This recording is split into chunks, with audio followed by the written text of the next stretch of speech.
So let's talk a little bit about total hips. Okay, good surgery. I mean, if I had to have any joint replaced, hip, It would be the hip. definitely. For sure. Yeah, People do really well. They do really well, and Yeah. it's really a good surgery. Yeah. So give us the update. Yeah, well, you probably all know somebody who, or maybe you've had a total hip replacement, and hopefully it's been successful. Of course, no surgery is perfect, and there's always outliers, but by far, it is a very successful surgery. And you've probably, just a quick overview, there are a few different types of total hip replacements that can be done. And what I mean by that is approaches to joint entry. So the hip's a big joint. So some surgeons like to approach it more from the front, some more from the side, and some more kind of from the side back area. And over our careers, I think we've seen the trends kind of change, and that's a common thing in medicine. Something becomes popular, we learn a little bit more, they change the approaches, surgeries get a little bit better, technology gets a little bit better. But right now, there's the approach going more through the front of the joint is probably kind of the gold standard at the moment. So not all surgeons do it. And the reason is they're trained. Mm-hmm. And so a lot more, I think, now are being trained in the anterior. Yeah, anterior, lateral kind of. But for so long it was posterior, lateral.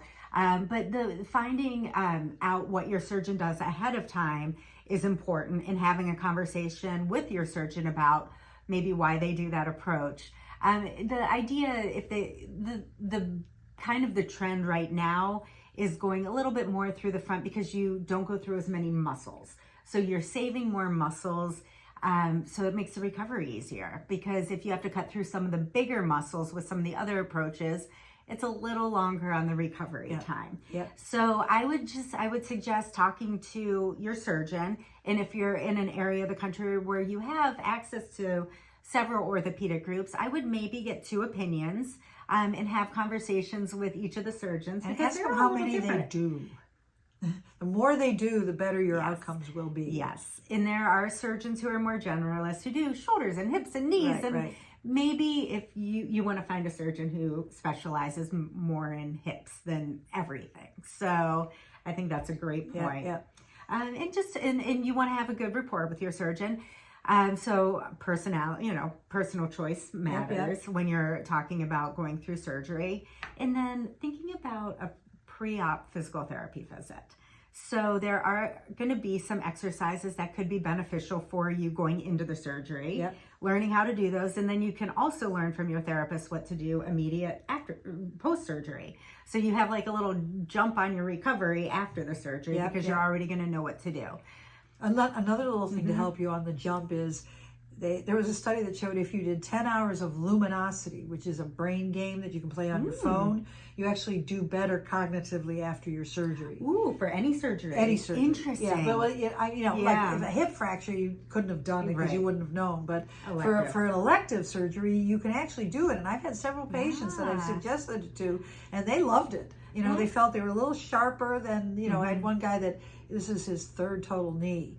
They messed it up, but he felt, not only did he feel better after this one, but he felt a little sharper in the head. That's really interesting, because I do have a lot of people after surgery, they're like, I can work from home in a couple days, but they can't, because mentally they're a little not quite back to their sharpness. So that's a great point. And then one more point I want to just touch on is there is a little bit of a trend right now for physicians to not send you to post-op physical therapy after a hip replacement. And I really don't agree with that. And not just because I'm a physical therapist. You might feel good. You might regain your ability to walk and strengthen on your own. But inevitably, going into a hip replacement and coming out, you had muscle imbalance. If you had a hip that was very arthritic and not moving as well on one side as the other, there's long-standing biomechanical issues there that need to be addressed post-op that you need to see a physical therapist for. So if your physician happens to not recommend post-op physical therapy, ask for it. I mean, it's your body, it's your healthcare. You can ask for it. And it is paid for. It's paid for. Your insurance is going to cover post-op physical therapy for a hip replacement. So even if it's just a few visits, push for it. Yeah, I agree. Great point. Yeah.